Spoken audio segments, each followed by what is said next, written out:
তো আমরা ইতিমধ্যে যারা এখানে কাশ কালেকশনের দায়িত্বে আছে আমরা ওনাদের সাথে কথা বলেছি। আগামীকাল থেকে ওনারা আমাদের একটু আশ্বস্ত করেছেন পেকুয়া বাজারের প্রবেশ মুখে পূর্ব দিক থেকে প্রবেশ মুখ হয়ে পশ্চিম পাশে ফাঁসিয়াখালী ব্রিজ পর্যন্ত এই জায়গার মাঝখানে যে প্লেসটুকু আছে আপনার এখানে কোনো ধরনের হকারের বাসমান হকার ব্যানগুলো থাকবে না বলে আমাদেরকে আশ্বস্ত করেছেন। আর এখানে বাজারের জ্যামে যে বিষয়টা আছে সবচেয়ে যে কারণে বাজারে জ্যাম হয় আমরা মনে করি প্রথমত হচ্ছে টমটম এখানে ডবল পার্কিং করেন, ব্যবসা এবং কর্মস্থান বলতে গেলে পেকুয়া বাজার।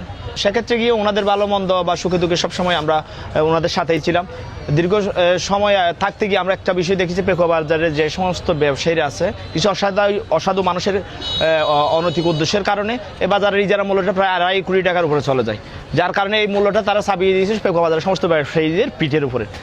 এটা আদায় করতে গিয়ে তাদের উপরে অনেক জুলুম নির্যাতন হয়েছে।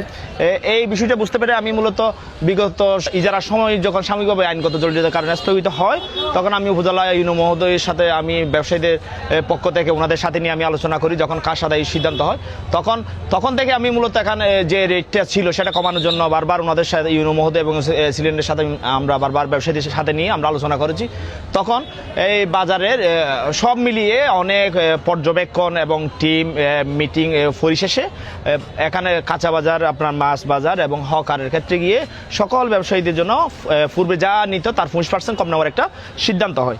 সেটা মূলত কীরকম বহাল আছে এখন তার সাথে কোনো অতিরিক্ত টাকা যারা কাশ আদায় করতেছে তারা আদায় করতেছে কিনা নাকি যেভাবে নির্ধারণ করেছে তারা সেভাবেই নিচ্ছে। মূলত এই বিষয়টা আমরা তদারকি করার জন্য সরজমিনে আজকে আপনাদের সাথে নিয়ে এই পেকুয়া বাজারে বিভিন্ন ব্যবসায়ীদের কাছে আমরা ছুটে গিয়েছিলাম। সে পাশাপাশি আমরা গরু বাজারে, ছাগলের বাজারে, মাছ বাজারে এবং আপনার যে মুরগি কবুতরের বাজার আছে আমরা সেখানেও গিয়েছিলাম। আমরা মোটামুটি সব জায়গায় যাওয়ার পর এগুলোর পাশাপাশি আমরা কাঁচা বাজার হকার আপনার মুড়ির দোকানের ওখানে এবং পানের দোকানের ওখানে এবং যে ফুটপাতের দোকানগুলো আছে সব জায়গায় আমরা আপনাদের সাথে গিয়েছিলাম।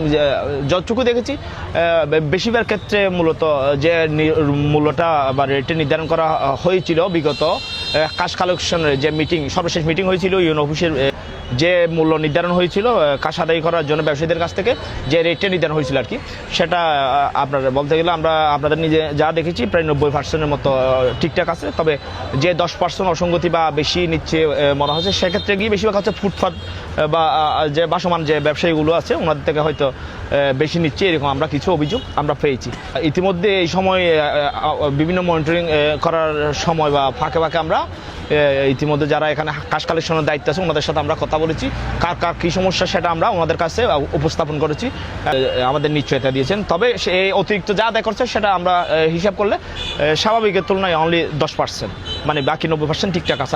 আর এখানে বাজারের জ্যামে যে বিষয়টা আছে সবচেয়ে যে কারণে বাজারে জ্যাম হয় আমরা মনে করি প্রথমত হচ্ছে টমটম এখানে ডবল পার্কিং করেন, যেখানে যত্রতত্র আপনার যাত্রী ওঠানামা করে যেখানে সেখানে ওনারা গাড়ি ঘুরায়, এটাও যেমন সমস্যা। পাশাপাশি এই হকার যে ভ্যানগুলো আছে গাড়ি এখানে রাস্তার উপর মালামাল বিক্রি করে ওনাদের কারণে কিন্তু বাজার প্রচুর জ্যাম হয়।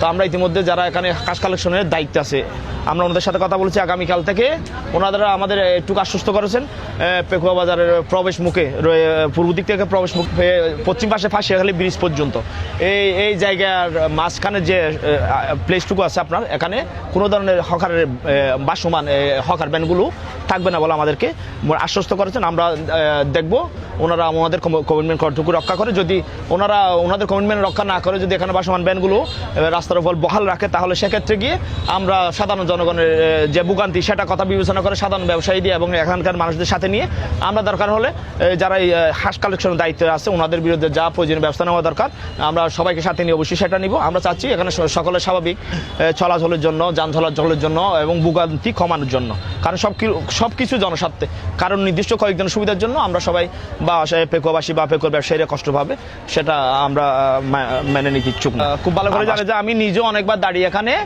এই পার্কিং এর ব্যবসাতে কাজ করেছি, এজন্য করেছি মূলত মাঝে মাঝে মানে এমন জ্যাম মানে লেগে থাকে আমার নিজেরও বিরক্ত লাগে, তখন আমি এই জ্যামটা আপনার ক্লিয়ার করে রাস্তাটা স্বাভাবিক করার জন্য স্বাভাবিক করার জন্য আমি রাস্তায় নেমে পড়ি। যেমন আপনি আমাদের এখানে যত নির্দেশনা দেন, যত আইন আপনি এখানে যত মানে ওনাদের উপর দেন না কেন কিন্তু কাজ হবে না, প্রত্যক্ষভাবে এখানে আপনার দায়িত্ব বুঝে এরকম লোক নিয়োগ করতে হবে।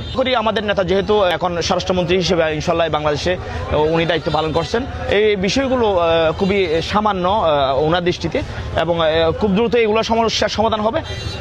ওনার ফাইনালি সমস্যার সমাধান না হওয়া পর্যন্ত আমরা স্বেচ্ছাশ্রম হলো এখানকার মানুষের সমস্যা বা ভোগান্তি লাঘবের জন্য আমরা এটাতে আমাদের স্বেচ্ছা ট্রাফিক বাইদের আমরা নিয়োগ করবো। আমরা এরকম একটা সিদ্ধান্ত নিয়েছি, যা ঈদের অনেক আগেই বলতে গেলে আগামী 2-3 দিনের মধ্যে ইনশাল্লাহ আমরা বাস্তবায়ন করবো। আমি আজকে মূলত যারা এখানে টমটমে টোকেন দেয় এরকম একটা কথা যখন আসছে, আমাদের সাথে কথা বলছি যে লাইনম্যান এখানে আছে, ওনাদের সাথে কথা বলে যতটুকু জানতে পারছি আপাতত ওনাদের কোনো সংগঠন নেই। এর বাইরে গিয়ে আর কোনো সংগঠন আছে এমনটা আমি জানতে পারিনি। আর তাছাড়া সেটা যদি সংগঠন না থেকে থাকে অবশ্যই আমাদের সবাইকে দায়িত্ব নিয়ে ওনাদের একটা সঠিক জায়গায় আমাদের স্থাপন করা দরকার বলে আমি মনে করি। বাজারের মাঝখানে বিশেষ করে যাত্রী ওঠানামা ঘুরানো এগুলো কিন্তু খুবই আপনার ঝামেলা সৃষ্টি হচ্ছে। সামনে ঈদ, এই ভোগান্তিটা আমাদের সবাইকে পেতে হবে।